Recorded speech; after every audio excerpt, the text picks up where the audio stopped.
ഈശോമിശിഹായെ സ്വീകരിക്കട്ടെ. പ്രിയമുള്ളവരെ, പരിശുദ്ധയമ്മയോടും വിശുദ്ധ യേശുപിതാവിനോടും സകല വിശുദ്ധരോടും സകല മാലാഹമാരോടും ചേർന്ന് നമ്മുടെ പിതാവായ ദൈവത്തെ, അവിടുത്തെ അനന്തമായ കാരുണ്യത്തെ പ്രതി നമുക്ക് ആരാധിക്കാം. നമ്മുടെ ജീവിതത്തെ പൂർണ്ണമായിട്ട് സമർപ്പിച്ചുകൊണ്ട് ഈ പുതിയ വർഷത്തെ എതിരേൽക്കുന്നതിന് വേണ്ടി നമ്മുടെ ജീവിതത്തെ കഴിഞ്ഞ കാലഘട്ടങ്ങളിലെല്ലാം ലഭിച്ച നന്മകൾക്ക് നന്ദി പറഞ്ഞുകൊണ്ട് അവിടുത്തെ കാരുണ്യത്തെ നമുക്ക് ആരാധിക്കാം. പരിശുദ്ധനായ ദൈവമേ, പരിശുദ്ധനായ ബലവാനെ, പരിശുദ്ധനായ അമർത്തിനെ, ഞങ്ങളുടെ ലോകം മുഴുവൻ്റെ മേൽ കരുണയായിരിക്കണമേ. പരിശുദ്ധാത്മാവിനെ നൽകിക്കൊണ്ട് ദൈവം നമ്മളിൽ നിന്ന് പ്രതീക്ഷിക്കുന്നത് നമ്മുടെ സർവ്വ സ്വാതന്ത്ര്യവും ദൈവഹിതത്തിനനുസരിച്ച് രൂപാന്തരപ്പെടണമെന്നതാണ്. ദൈവത്തിൻ്റെ തിരുഹിതം എന്തെന്ന് തിരിച്ചറിഞ്ഞാൽ ആ ദൈവഹിതത്തിന് നമ്മളെ തന്നെ പൂർണ്ണമായിട്ട് വിട്ടുകൊടുക്കുന്നതാണ് ദൈവത്തിൻ്റെ ശക്തമായ ഇടപെടലിന് വഴിയൊരുക്കുന്നത്.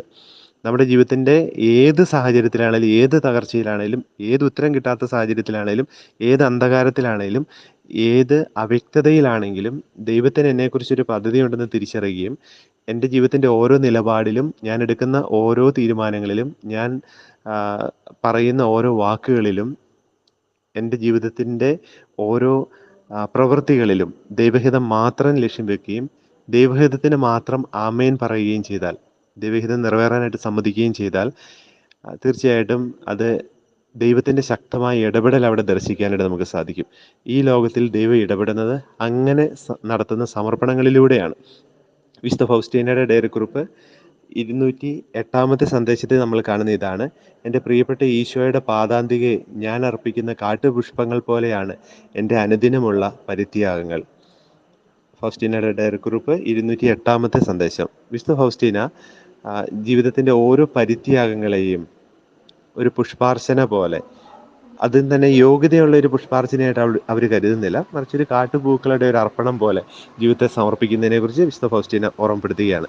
പ്രിയമുള്ളവരെ, നമുക്ക് ഈ പുതിയ വർഷത്തെ നമുക്കൊരു പ്രത്യേക രീതിയിൽ എതിരേൽക്കാനായിട്ട് നമ്മുടെ ജീവിതത്തോട് ചേർത്ത് നിർത്താനായിട്ട് പരിശ്രമിക്കുക.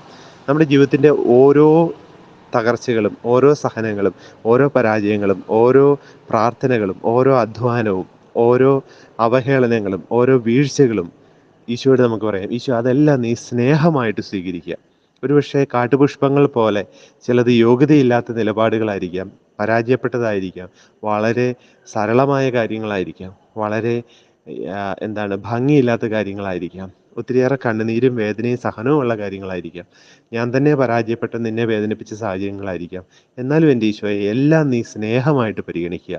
എൻ്റെ ജീവിതത്തിൻ്റെ ഓരോ ഹൃദയസ്പന്ദനവും, ഓരോ നിശ്വാസങ്ങളും, എൻ്റെ അധ്വാനത്തിൻ്റെ മേഖലകളും, ഞാൻ കേൾക്കുന്ന അവഹേളനത്തിൻ്റെ വാക്കുകളും, ഞാൻ പറയുന്ന നന്മയുടെയും കരുണയുടെയും വാക്കുകളും, എൻ്റെ ജീവിതത്തിലൂടെ സംഭവിക്കുന്ന എല്ലാ നന്മകളും, നന്മയോ തിന്മയോ എന്തുമാകട്ടെ, ഈശോയെ നീ അത് സ്നേഹമായിട്ട് സ്വീകരിക്കണമേ.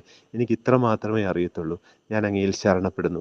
എൻ്റെ ജീവിതത്തെ പൂർണ്ണമായിട്ട് ഒരു സ്നേഹത്തിൻ്റെ ബലിവസ്തുവായിട്ട്, ഒരു സ്നേഹത്തിൻ്റെ അർച്ചനയായിട്ട്, ഒരു സ്നേഹത്തിൻ്റെ കാഴ്ചവസ്തുവായിട്ട് ഞാൻ നിനക്ക് സമർപ്പിക്കുന്നു. ഈശോയെ, ഞാൻ അങ്ങയിൽ ശരണപ്പെടുന്നു. നമ്മുടെ കർത്താവ് യേശു മിശിഹായുടെ കൃപയും പിതാവായ ദൈവത്തിൻ്റെ സ്നേഹവും പരിശുദ്ധാത്മാവിൻ്റെ സഹവാസവും നാം എല്ലാവരോടും കൂടെ ഉണ്ടായിരിക്കട്ടെ, ഇപ്പോഴും എപ്പോഴും എന്നേക്കും.